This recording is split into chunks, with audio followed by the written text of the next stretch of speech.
Talofalava o tala o nei fo i tu la mai lau le tio Polynesia. E fai tau se lau le tunu una pāti pati al wha lau ilo alo i alwaing wha upu fai FOU. A le SUP, le SUP, po le Samoa Uniting Party, i le sauninga na fai al falta alo i tona i mato i le so.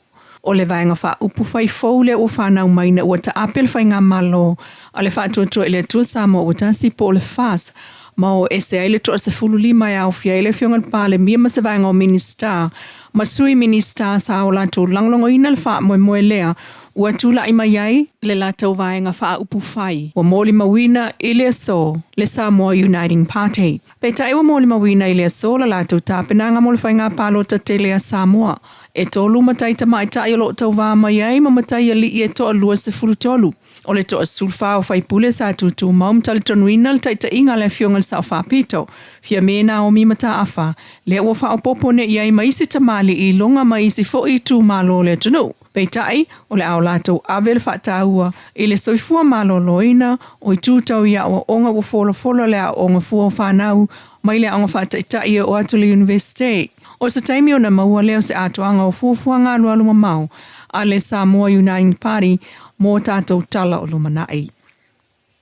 Inisi o tala, ele i awhasa vai i le savalinga a le whātuatua i le atua Samoa o tasi po le whāsa e wāngia mai, e tasi le suita o vāo le motu o savai i wā e se tō whā, e whaase e tua ngalu, ai awela na langolango i le isi matai o lo lato nuu, ma avatu i ai lana whaamanu ianga mō le tau whetulinga, ua whaia nei, mō se e nofo ili nofo e tasi o lo laitu malo il palemene. E ui, ina ua tofu umai tu malo e lua se fulu o le motele i savai, ma le sui o le vang wha upwhai le whase tau wā mai ai, ai o isi pāti, pei tai, e lua i tu malo o savai, e umane le stalo sui tau wā mo le palota, e ta ito ono ala tau matai, o lo whetuleni mai ai, mo le nofo e tasi e ese mai i tu malo, e ta ito alima, ta ito o wha, ma le to tolu.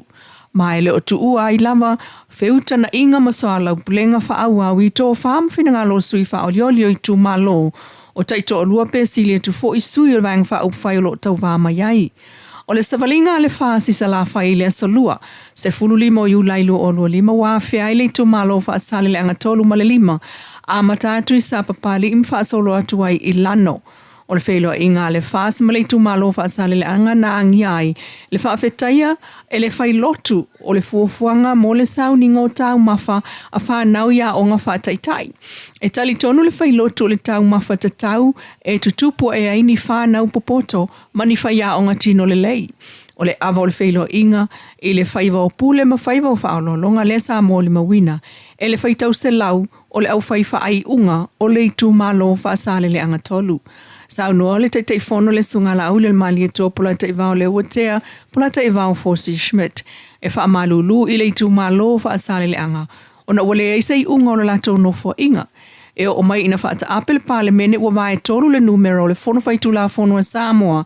I le se fulu lima, se fulu valu, ma le lua se fulu a le fas. Taiminei, e si i le wa amo sa vai i ono sultasi matai o i tu malo Samoa, e lima sultasi, wa sisi taula whaatasi ai nei, ma whaloi umai o la e whaalealea atu le wha moe moe. Pi ia le tua i o tato matua, mali e toa vainu po, mali e toa ta vita mo tua ama matua, na sao le lato whiriwhiringa, whiriwhiri ai le tawha i wha o le langi, len sao no, e sungan, teitai o sao ni. Lea, hua vai sau ina ai sa moa atoa, talo whaiva me tofu marisa avadi o le whire mu, lai asu le tua ana, aisa, taua ana ma sa moa sa ili le pule, tai ao pongi sa, tai ao samana, ma tai ao tātou te leto e fia manatua. Nāra tali al tātou tu malo sa moa, o mai nei leo tau nuu le tupu ta whai whao le langi ma le lalo langi. Le tua, lea ua tātou wha vai ai. Belo leo e whai mafonga tāngu moli, i ato le mātou whata mā, sunga le aloli, pāli i titi ua toa. O le na sa vali le ala, sau tia le basa, sau le lango. Le lango le male lenga mali e toa tanu mawhili na whai mai e te ala. Ina ua uta pena o te alu i te whau. E male lenga la uli, tau tua nama oe. A e sao i te whau, i e alofa i a Samoa. Tau tua nama oe le tato wa inga sa mali e toa. Tau tua nama oe tama inga. Aisea, Wa iai le sipu le FOU le wa tau wha o fiofi mai. E so sofa le tau wha o tato matua, wa umana fili. I loa inga, i loa tama, i loa tapa au. Te pule le nao le tau wha sao atu nei. Te pule le nao le umatu o mai e le tai au le nei. O la le pule. O le pule malosi. O le pule tupi. O le pule whao mea. Tu malo, pasale le anganu me le tolu. Ma tau tele i o mai e tolo fia lau tau tau wha. Ma tau tele i o mai fo e wha tau lau tau tau wha e sa. Anga fo le tau wha sa mo le afa e fili le ao, fili le polo penga e tau tau. I le tau wha furuina. Na i o tau ao le pule. Pau ale mea sa ma tau wha no noi e tuai le lua afe lu sutasi. O lau wha tu tuanga. O ma tau o muru bae ma au auna le atunu. Ma tau te o mai e whaile ngā luenga pe nsau no e e le tamafa le anganga. Pule na i o tau ao. Sauno fo il tei fono ma fa lalo i le tu malo e ono sa email i faia o ta apel fai ngā malo le uma 5 tau sanga. Ai ole mta upu au tu o lo ainga e fa vai me uma ile alofa mo le tunu e ainga e tasi Samoa. Il tasi mta upu tu le loa le fam sinonga talu mai le lua fe lua tolu wa tu umayai ile aso luas fului vo le masina le neo yu lai. Le wha sinongo le li o se misi ma tafitafi, ilona molianga o le fasioti tangata. Le mta upule so tanga le maliwai whato i o se li mai tau fusi le lua tau sanga taluai, mai o lo maa salomiai, le wha o ngā se la au malosi. Pei tai o lo maa salomia fo i e yeisa so tanga i fuala au whaasaina, o lea soli tu la fono. Mai lava le whaam sinonga o wha au lava na tau fia pea pepa malanga ma saini le ofiso leo le sunga le whaafenga inga ia Fred Wolf, talu lona te ena o molianga leo. O le aveta vale mta utia wafua ile maliwa se tangata. O le asonga fua sulfa o yulai lu o lua limana na filento e tolo mai ia ile mta upu. Mai ua atofa i nei le aso iwa o le masino o fepu wali o le tausanga FOU. Lua o lua ono mo lona wha amasinonga. O le mta upu leo lo tua ia ile sunga Wolf ile aveta vale whaatamala na tupu mai whale alupo le aso lua sfuru o me lua o lua lima.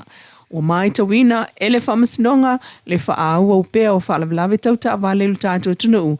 Talu le ave ta vale le whautauta ma le whaafoe o le ta vale a o nā. O polo ia le sunga Wolf e whaaua upea o na saini ma whaatali lon whamasinonga le vaya somoa mua Februari o le tausanga FOU. O lo whaaua ula mona tau fiel vai ngā leo le li o li tau langa o vai vasauta. Ta lolo o tua ia ilona tale pe fale, ma le ave whanga oi o me tō tino i vai vaseu talava. Pei tai, ua mōli ai e leo i le ngā oi, ma le tale pe fale, ai olo ia te ena nā mōlianga. O mea tō tino o tua ia le ava sea e au fia ile ili afi o le mō vau, tolu pusa apa ma le tolu pusa pisupo. Pe a whaatupe o loe o atu le lua afe lua se lau whaasu TALA. Ta lolo o te ena e li tau langa mōlianga leo, wa tofa ai le whamsinonga e whai ele asulusul fito Novema o le tausanga nei. Pei taelo ia ina e sia Skelton o na mōlianga o le ngaoi i le aso fitu o le masina o me lua masina taluaya o whai ngā ruenga i uruloloa. Na ia ava e se ai se speaker mai watu i le aso sulvalu au kuso e la wai lona whaasalanga. Tala nao nei tu la mai lau le tio Polinisia manuia tuenga o le nei aso.